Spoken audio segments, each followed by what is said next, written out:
पुढच्या गळ्याची ही धुमडपट्टी आहे. हा पुढचा गळा आहे. पुढच्या गळ्याला सरळ कापडावरती सरळ कापड असा हा ठेवायचा. हां, आता आपल्याला गळा दिसत नाही आहे, तो दिसला पाहिजे म्हणून गळ्याची बाजू वरती घेतली. टाचण्या घ्यायच्या. या ठिकाणी 2 इंचाचं मार्जिन धरून टाचणी लावायची. एक टाचणी काढून द्या ना पटकन. त्याच्यानंतर अजून 3 टाचण्या काढ. त्याच्यानंतर ही जी गळ्याची रुंदी आहे, ही गळ्याची रुंदी मोजायची. आपण 2.25 ठेवली होती की नाही शिवताना? 2.25 ठेवली होती. 2.25 म्हणजे किती यायला हवी? 5.5. 5.5लाच टाचणी लावायची. जर असं नाही केलं तर काय होईल? गळ्याची रुंदी जास्त होईल. आता हे बघा तिरपं दिसतंय, तर याला तिरपं राहू द्यायचं नाही. याला काय करायचं? संपूर्ण सरळ करायचं आहे. कळालं? हां, कापड खूप लूज आहे, हा शिवताना गोळा होईल.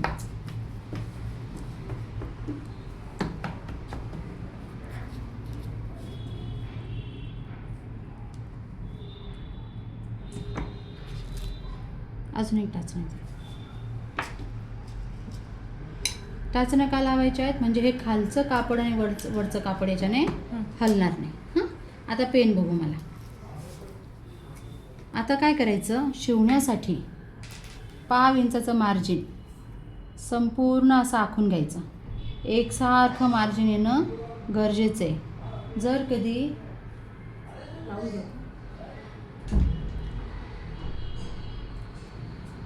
कधी ही डिझाईन जर तुमची चुकली, आता गोल गळा आहे तुम्हाला सोपा जाईल, पण उद्या जर कधी पान गळा असेल, वेगळा आकार असेल, तर तो चुकू नये म्हणून कंपल्सरी आधी काय करायचं? ही डिझाईन अशी आखून घ्यायची. हे बघा, हा गॅप आहे. हा गॅप घालवावा लागणार आहे आपल्याला, मुरवावा लागणार आहे जागेवरती. एकीकडे जास्त एकीकडे कमी असं मार्जिन हे चालणार नाही, नाही तर तुमचा गळा संपूर्ण चुकेल. ओके. आता याच्यावरती आपल्याला शिवण घ्यायचं आहे.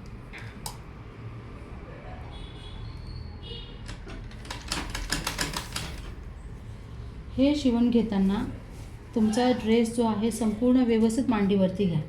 आता हा जो एअर गॅप आहे, ह्या एअर गॅपला असाच्या असा जागेवरतीच आपल्याला जिरवायचं आहे. ही जी मधली खाच आहे, या खाचेमध्ये तुमचा पेन जो मार्किंग केला आहे तो दिसला पाहिजे आणि त्याच्यावरच टिप आली पाहिजे.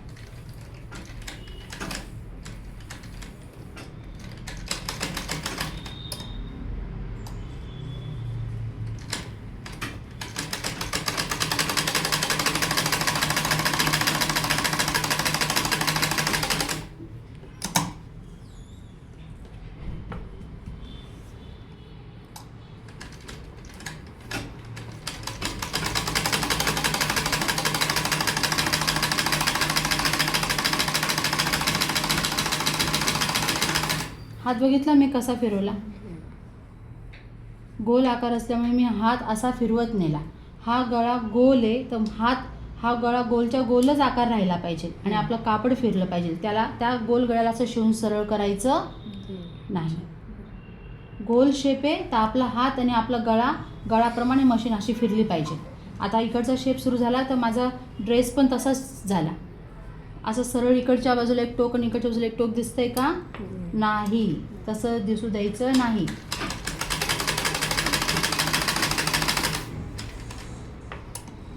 हे बघा, आता ह्या ठिकाणी आहे ना, हा गॅप आहे बघा, हा आपल्याला जागेवर जिरवायचा आहे. इथे टाचणी लावलेली आहे.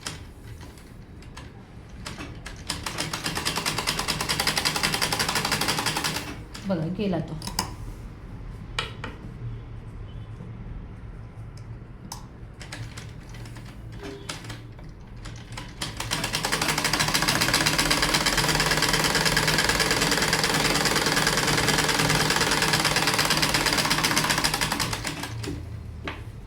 हे बघा.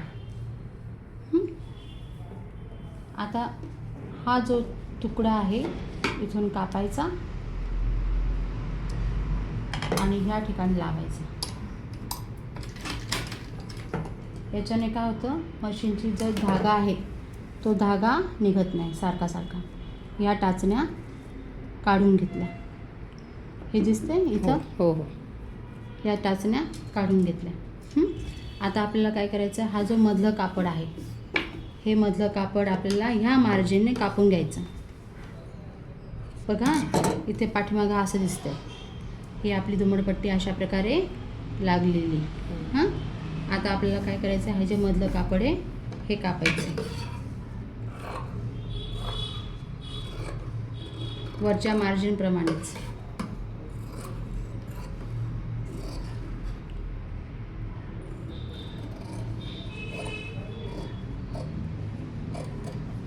ओके. आता याला जिथे राऊंड शेप आहे ना तिथं कट मारायचे. कुठे कट मारले आपण,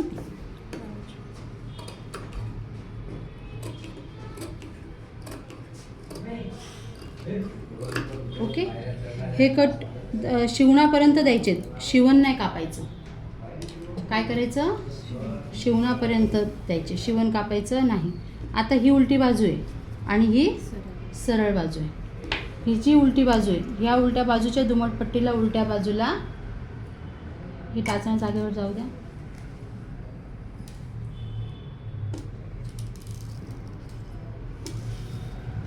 असं फोल्ड करायचं आणि आता याच्यावरती टीप मारायची.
हे बघा, हा असा दिसतोय. आता याला काय करायचं, पूर्णपणे आतमध्ये असा फोल्ड करायचं आणि ह्या ठिकाणी अशी नख मारून घ्यायचा.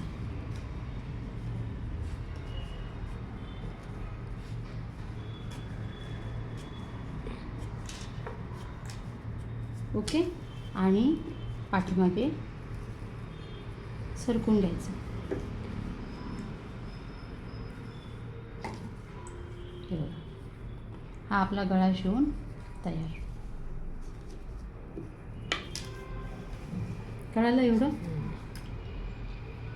आपला गळा कसा शिवून झाला. अशाच प्रकारे आपला मागचा गळा शिवायचा आहे. व्हिडिओ आता हा ड्रॉप कर.